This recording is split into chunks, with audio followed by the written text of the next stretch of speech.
الحمدللہ رب العالمین والصلاة والسلام علی سید المرسلین اما بعد فاعوذ باللہ من الشیطان الرجیم بسم اللہ الرحمن الرحیم۔ الحمدللہ آج 26 رمضان المبارک ہمارے سروں پر سایہ فگن اور اپنی رحمتیں اور برکت لٹا رہا ہے۔ ہم لیلۃ القدر کے بارے میں گفتگو کر رہے تھے، اسی گفتگو کو آگے بڑھاتے ہیں کہ آج ہم پڑھیں گے کہ سورہ قدر کا شان نزول کیا ہے اور لیلۃ القدر کیوں عطا کی گئی۔ تفسیر کبیر میں موجود ہے کہ سورہ قدر کا شان نزول میں اس سے پہلے والی گفتگو میں بتا چکا ہوں۔ آج ہم لیلۃ القدر کیوں عطا کی گئی۔ فرمایا حضرت انس بن مالک رضی اللہ تعالیٰ عنہ سے روایت ہے کہ رسول اللہ صلی اللہ علیہ وسلم کو لوگوں کی عمروں کا مشاہدہ کروایا گیا۔ آپ نے دیکھا کہ گزشتہ امتوں کے لوگوں کی عمریں بہت لمبی تھیں اور آپ کی امت کی عمریں بہت چھوٹی تھیں، اور آپ کو خیال آیا کہ میری امت کے لوگ گزشتہ امتوں کی طرح نیکی نہ کر سکیں گے۔ آپ کا چہرہ انور غمناک ہو گیا، تو آپ کو خوشخبری دی گئی کہ آپ کو لیلۃ القدر عطا کر دی گئی ہے۔ کون سی لیلۃ القدر؟ جو 1000 مہینوں کی روزوں سے افضل ہے، جو 1000 مہینوں کے نوافل سے افضل ہے، جو 1000 مہینوں کی نمازوں سے افضل ہے، وہ لیلۃ القدر جو 1000 مہینوں کی جہاد سے افضل ہے، جو سراپا رحمت و برکت ہے، جو ذریعہ بخشش و مغفرت ہے۔ حضرت کعب بن احبار رضی اللہ تعالیٰ عنہ فرماتے ہیں کہ بنی اسرائیل کا ایک بادشاہ تھا، اس نے کوئی نیک کام کیا جو کہ اللہ تبارک و تعالیٰ کو پسند آ گیا۔ اس زمانے کے نبی کی طرف وحی بھیجی کہ اے اللہ کے نبی علیہ السلام، فلاں بادشاہ سے کہو کہ وہ کچھ اللہ تبارک و تعالیٰ سے طلب کرے۔ نبی علیہ السلام نے اللہ تعالیٰ کا یہ پیغام بادشاہ تک پہنچا دیا۔ اس نے فوراً دعا کے لیے ہاتھ اٹھا دیے اور عرض گزار ہو گیا، اے اللہ، اے رب العالمین، میری دعا ہے کہ میں جان، مال، اولاد تیری راہ میں جہاد کر دوں۔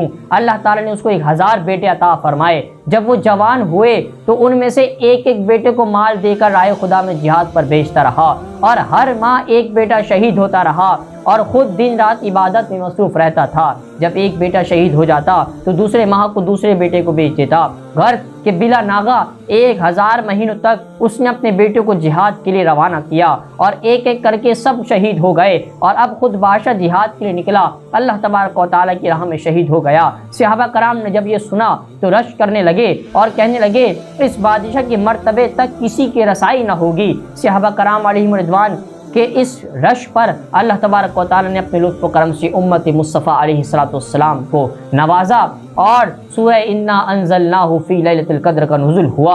اور اس کے بعد اسی 80 برس کی عبادت سے افضل حضرت علی بن عروہ رضی اللہ تعالیٰ سے روایت ہے کہ نبی رحمت صلی اللہ علیہ وسلم نے ایک دن بنی اسرائیل کے 4 آدمیوں کا ذکر فرمایا جنہوں نے لگاتار 80 برس عبادت کی اور اسی عرصے میں آگ جھپکنے کے برابر بھی نافرمانی نہیں کی۔ ان میں سے ایک حضرت ایوب، دوسرے حضرت زکریہ، تیسرے حضرت حزقیل بن اجواز اور چوتھے حضرت یوشع بن نون علیہ السلام تھے۔ آپ کے اسی فرمان پر صحابہ کرام علیہم رضوان نے تعجب کیا۔ فرمایا، حضور علیہ السلام نے حضور علیہ السلام کی بارگاہ میں عرض کی گئی کہ یا رسول اللہ صلی اللہ علیہ وسلم، جبریل امین حاضر ہوئے اور عرض کی، یا رسول اللہ صلی اللہ علیہ وسلم، آپ کی امت کو ان کی 80 سال کی عبادت کرنے کی تعجب ہو رہا ہے۔ اللہ تعالیٰ نے ان کے لیے اسی سے بہتر اور اس 80 سال سے بہتر ایک رات عطا فرما دی ہے، اور وہ رات لیلۃ القدر کی رات ہے۔ الغرض صحابہ کرام علیہم رضوان بنی اسرائیل کی عبادت گزاروں کی پاکی و تطہیر، صوم و صلات، جہاد اور ان کے تقدس کا ذکر سن کر بیتاب ہو رہے تھے۔ رب العالمین جل شانہ نے اپنے محبوب مکرم صلی اللہ علیہ وسلم کے غلاموں کے لیے بے چین دلوں کی نگاہ جانب لطف فرما کر جبریل علیہ السلام کو بھیجا کہ محبوب کریم علیہ السلام کو پیغام دے دو کہ بنی اسرائیل کے متقی اور عبادت گزار لوگوں کے لیے ذکر کو سن کر ان پر رشک کرنے والوں غلاموں کو خوشخبری دے دو کہ اللہ کریم نے تمہیں ایک ایسی رات عطا کر دی ہے جس کی عبادت و ریاضت شب بیداری 80 سال کی عبادت سے بہتر ہے۔ دعا ہے اللہ تبارک و تعالیٰ ہمیں شب قدر میں عبادت و ریاضت کرنے کی توفیق عطا فرمائے۔ وما علینا الا البلاغ المبین۔